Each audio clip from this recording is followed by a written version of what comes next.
Focus this week, the head arm triangle, or the head arm choke. We're going to have a look at it from a couple of positions today. We are going to go back to the lockdown and the half guard, but the first part of the class we're just going to kind of set the systems up, and then we're going to switch it over top to bottom and show a couple of variations on both sides of it. So the head arm choke, pretty easy. All I need to do is get the, it's the same as a triangle, one arm in between my arms, make sure the head's there and the arm's there, and we pretty much have the head arm triangle set up. To close it up, we're going to work on the squeeze through the neckline and the shoulder line to make sure it's super tight. So this is a really easy system to get to. This is a high percentage finish, and even if you don't get the finish, you normally get the sweep out of it. You will get the advantage as well if you're playing points jiu-jitsu. Okay, Ian, come into my guard, buddy. Okay, so first one, playing from the full guard. This is the first setup. This is my favourite setup. Okay, so what we're going to do from here, just get the control. When I break my partner down, one of the things I like to play from my full guard is I very rarely sit dead in front. I'm always slightly offside. And that way my hips are a little bit free to move. What I mean by that is if I'm dead in front, Ian can control both my hips, where when I'm offside, there's always more pressure onto one hip and less pressure on the other. And I also have almost dictated the side that they're going to pass the guard because my leg's down. So there's a little bit of cat and mouse that we playing with this. As I mentioned, I do like to get my foot up onto the hip. It's one of the things I like to do.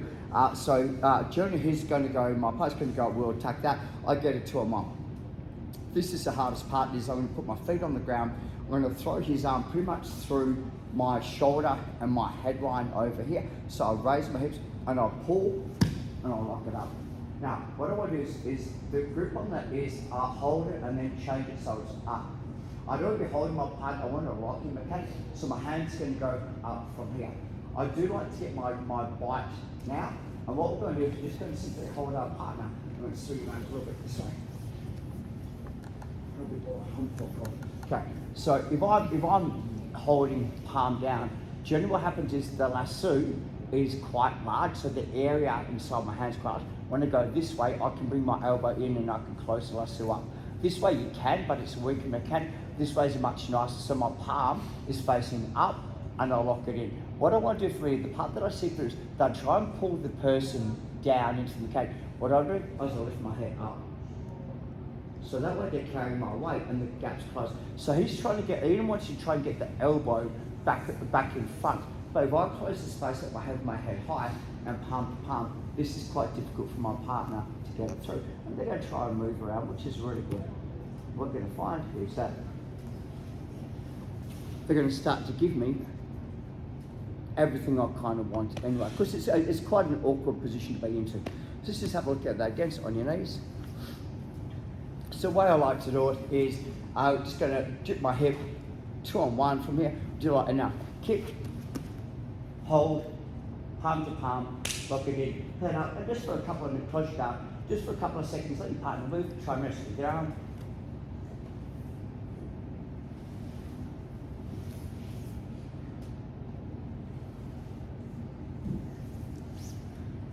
So you're going to be able to roll them left to right. Notice I don't undo my legs. A lot of this time it's just the upper body. I'm moving the upper body from here. Okay, you guys all okay to have a quick shot of that? 1, 2, 3. Ian, come in please, buddy. So let's just go through the finishing and sweep mechanics. So once again, close guard, get my grip. Ian changes, so I've got a cross grip from here. So it's not like a super hard. They're generally pretty aware of me taking the back from here, because if I drag down across the back, I've got the back tape. So just, we're going to play a bit of game. So for me, I go to 2-on-1. The part that I want to do is create a lot of distance between the hips and the drag and the elbow. So what I'm doing, instead of just pulling the arm, is I'm going to put my foot, I'm going to go kick. So I'm stretching them. So my foot becomes a mechanic on the hip as well. Does that kind of make sense? I'm putting past the elbow and I lock. So the lock. What I'm doing now is going to re-guard and I'm going to sit. So I'm going to pull my head up and pull my hands down and spin. So pull my hands down and pull my head up. I now like to just turn the angle a fraction. Now he can stop the sweep, but it's not the sweep. I go elbow to elbow, and it's pretty much on instantly now. So instead of me trying to get this grip here, I go elbow to elbow and my head's up. I do like to kick my legs and squeeze. Now because we're a cylinder, the sweep's super easy. But what I'm doing is I don't want the sweep yet, I want to kick the squeeze. So if I can go below my elbow, you're okay there. Don't go to sleep. I'll try it. And heads up, it's a slow squeeze. So what I'm doing is I'm waiting for my partner to react to see which way they go, and that's the way that I'll sweep them. And if they don't move sides, then obviously I'll just choke them from where they are. So it's a pretty nice little mechanic where the choke's super tight, and the success rate on this is really good. Thank you, chop up. Ben, I'll go with this way. So Ben's in my guard. And once again, this I kind of like to dip, hit, 2 on 1, kick it, boom, come over, cinch it from here. So palm to palm, lift my head up. Now, what I'm doing before I shoot it is I change the angle. So I'm just lifting this head up a little bit. I go elbow to elbow, slow squeeze. Super fast. Yeah. Like really different to the grip where we're going here. I'll find that there's still a bit of space once you go elbow to elbow and I'm crunching. I find this is a lot stronger choke.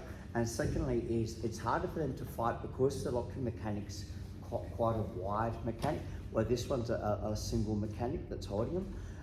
And then I've got the ability to obviously roll whichever way I want to, but I do like my partner to try and resist a little bit, and they'll kind of choose the side that I roll them over. When I go to mount, if I get to mount, I kind of don't undo my hands. I'm going to keep the whole choke just the whole way. I'm not undoing it. So once I've got the choke in, the reason why that they're rolling is because the choke's on, so you don't have to undo it because the choke's on. If you undo your hands, you give them a chance to survive, and it's a game of the fittest. Okay, so one more time again. So grip, boom, from here, pump, head up, switch to mechanic, elbow to elbow, lock it up. How'd that feel? Tight. Yeah, like super tight, super fast. Yeah. Okay, change partners, 1, 2, 3. So the sweeps from the head arm, they're generally action-reaction based. So the first one I normally get is the back take or chasing the back. That's the most common action you're going to get from there. I find myself, it is actually quite difficult to claim the back while I'm holding the head arm choke. I've got to generally let go of the choke to chase the back. And school of thought, like it's kind of the thing is, the reason why they're giving me the back is because they're in a submission and it's pretty much on.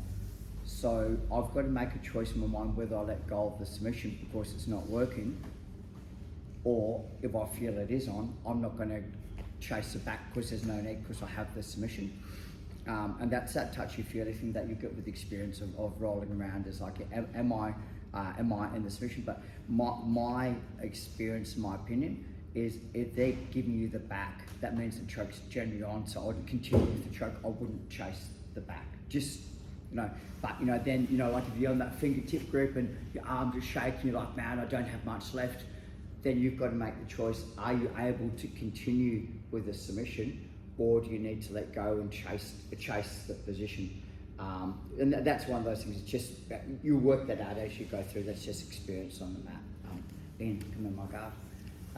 So this is the pretty much the most common ebb and flow I get from this. So foot on the hip, double grip from here, kick it, yes you can, boom, get my grip, cinch it up, and climb up there. So one of the things is most people are on that side of me.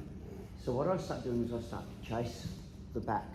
But like I said, because my hip's underneath them, it's actually quite hard to get the back because I need to get a grab. So for me, what my partner generally does is they start to drive back into me and I just use that mechanic to roll them over. And I'll now take the mount position. So if I'm here and I'm like, man, I don't have the choke, I need to chase the back, this arm has to drop to the inside and my knee has to drop to the inside. My elbow has to drop. So that means that my chest, and I do lose the choke potentially, but I can still regrip. Now, I don't like doing this to people. That's a complete lie. I love doing this. On the side, put your elbow in the middle of their back and squeeze. It's on the carotid. It's a pain compliance choke. It will still put you to sleep. But what will happen is as I'm doing this, their concern's going to come with a choke, which allows me to get my hook in to now take the full back control. Because I don't normally have that, so they're going to be defending the hook. So I kind of go, well, here I'll squeeze, and they're going to have to defend the choke. Cool. And now I can get my hook in, and now I can go back to the choke if I want to. So that, you know, I said there's a little bit of gameplay that we need to do with this. So from my experience, like I said, is if I do have the choke on, I'm not gonna add moving parts into it that can go wrong. I'm just going to continue with the choke. I do prefer the sweep to mount then to the back, just straight down the line. So kick it, yes you can. Pull them into the valley, palm to palm, cinch it, head up, grip, roll that way, in goes no way, roll backwards. Here, now like I said to you, I do like this grip. Once I'm here, watch carefully, take your hand out and squeeze. Because this is quite a hard mechanic to finish here. It's more of a cranky thing, so the referee's going to see 2 hands behind the head, which is a neck crank. So you understand, like you can't do the neck crank finish. Or, you know, so take your hand out here, take your head out to the side and squeeze. Don't squeeze down here because there's too much space. So make sure the lasso changes and apply your choke.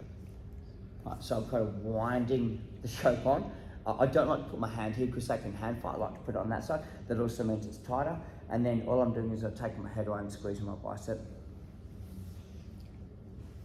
You could like not completely flatten his back, is that just to get that angle? No, so what happens is because my hand's here, if he wants to put his back on the ground, there's like a fulcrum under the back.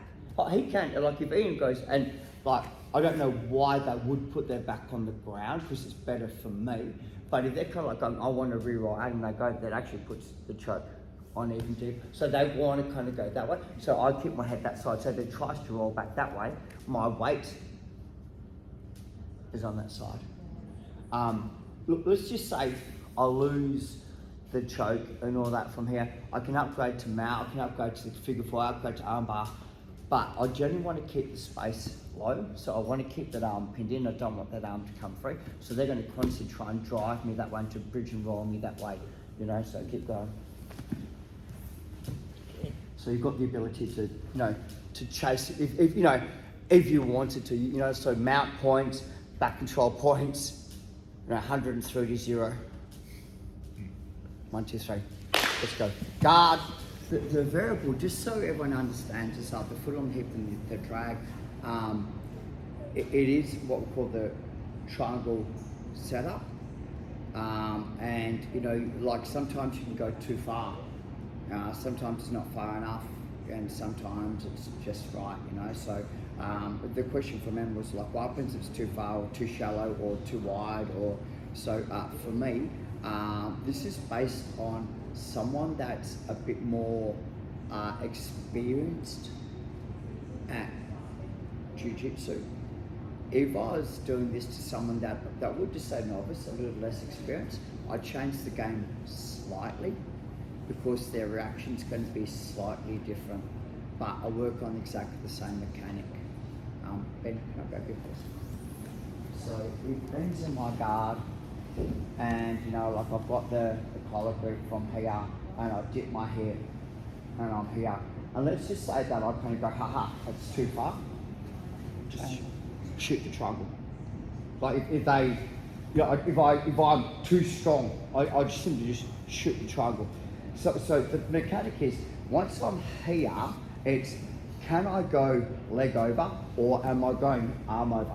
And I'm doing a triangle, but I'm doing the triangle either with my legs or with my arm. So it's almost like their reaction to driving forward because they don't want to get triangles. Yeah, exactly. You throw them into the valley. And then the opposite reaction would be that, like, I'm here and they're like too strong, I simply just. So, you know, like I will cover all of these, but so it's like, you know, if they're not savvy, triangle. They defend the triangle which means head arm choke. They're like, no way, hose B, hip up sweep. So I've got these options. And then just to keep the game alive, if I'm here and they've got a hold of my belt, and I'm trying to get like, and this arm is out of the way. Like I'm like here, I then hip skate, knee smash, and then so like all the stuff we've done during the week will all kind of gel together.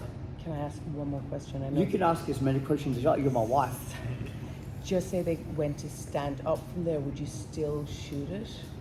If they stood up, so no. So like if we're here and I drop foot on hip and Ben stands up from here, this is pretty much omoplata sitting. Omoplata. Okay, perfect. So I which just is what wanted we to did, last. yeah. Beautiful. So the focus is I've got the one arm's head arm triangle omoplata or hip bump sweep. But that's the kind of series we've been working on. So we will do the hip bump sweep a bit later this week as we go through. Yeah, beautiful. Okay, cool. Change positions. Okay. Open mind. Okay. This is something I've been working on, and I have had huge success with this. Huge success. But it's a bit of like an unorthodox move. So one of my favourite guard passes is the southpaw pass, which I hit, or the toe pass. I hit this a shitload on people. Right to the stage where at the Worlds last year, I did this twice as the guy, and then went to it third time, and I was so confident with this that I shouldn't have tried 3 times right, but anyway, you learn your lessons. So one thing that happens is they start to defend this, like here. So what they'll do is they'll try to grab this arm and pull this arm forward, so they won't like the hand off. Okay, so I'm going to go here, and all I'm going to do is I'm going to come over, I'm going to get my grips, so I'm in this position. So I'm in a head arm choke, but he's no way going to let me get to the choke position. So what I'm doing is I'm simply going to do the guard pass, but I'm keeping uber low and my head stays low. So right leg, you can close your guard up, Ben, it's okay. Okay, right leg, left leg, right leg, left leg, right leg. Let's keep the squeeze on. Flare. It's almost there. So I'm doing the head arm choke without actually doing the head arm choke. Without passing the guard.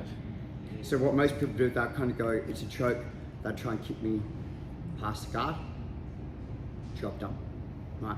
So I started to play with this a lot with the people that started to, thank you Ben, that started to stop my Tori pass. But you've got to go slow and you've got to stay flat.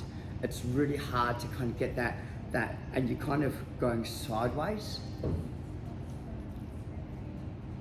What stopped me from getting swept? I'm too low. You're not cylinder enough? Jump down now, see if we can do it. Or no? I'll try. Okay. I know you don't get swept. So the concept is I'm going to go slightly here. So what people do is they go here and they lift their hips up. Yeah. So I'm going here and my head. So now as you try to sweep me.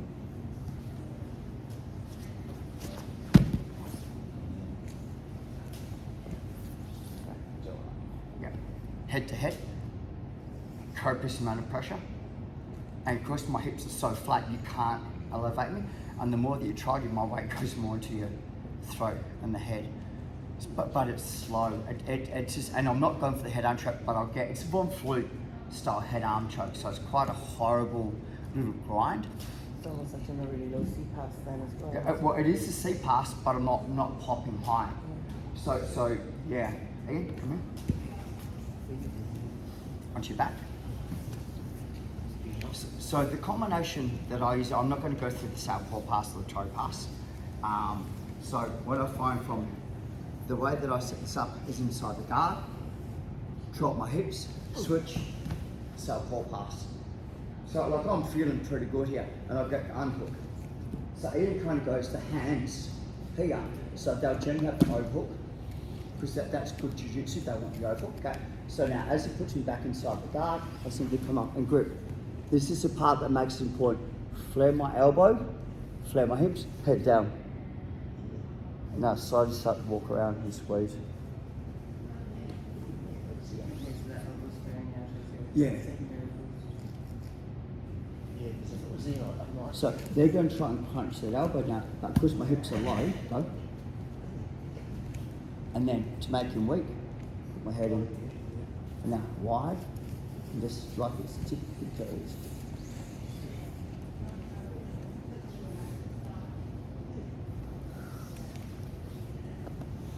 And what I do is most people feel there's a space, they put the hook in to sweep me. Yeah. Don't. 'Cause I reckon For me, that's- I'm just going, because once again, I know it's a desperation act to try and move me, because I'm so heavy on you. And worst comes to worst is that I get to the stage where I just step over that leg and go to half guard. And then that'll bring us back in the game for him to play the lockdown, and we'll kind of put it last week's system together and this week's system together. Let's have a shot, guys, and just see how. The biggest thing I can say, just before we move on, is that when we're moving, right, is, right, it's watch my toes. It's, I'm actually just sliding, I'm not using my knees, so I'm just sliding. Yeah, so toes, toes, toes, and then getting it to pop the guard. So I'm doing it, say a paw pass, toe pass, but I'm doing it the really bad, wrong way. Okay, let's see how it goes. The job is to pass the guard. Anytime that they open the legs up and pass the guard, I don't need to continue with the choke. Right, so the job is to pass the guard. So here, boom, I don't have the head untouched, so I'm under. I have a seatbelt grip, but from the front. Does that make sense? Seatbelt grip, but from the front. Okay, tip your toes, legs straight, head down. Tip your toes, tip your toes, test it, tip it, now. Squeeze. Lock it up. Okay. Tip your toes. Do that 3 times. Test it. Okay. Squeeze. About 3 times. Kick it. Go to half guard. And you should be so low that the choke comes on better. Let's have a shot 1, 2, 3. Right, to open the guard, pass guard. To open the guard, pass guard.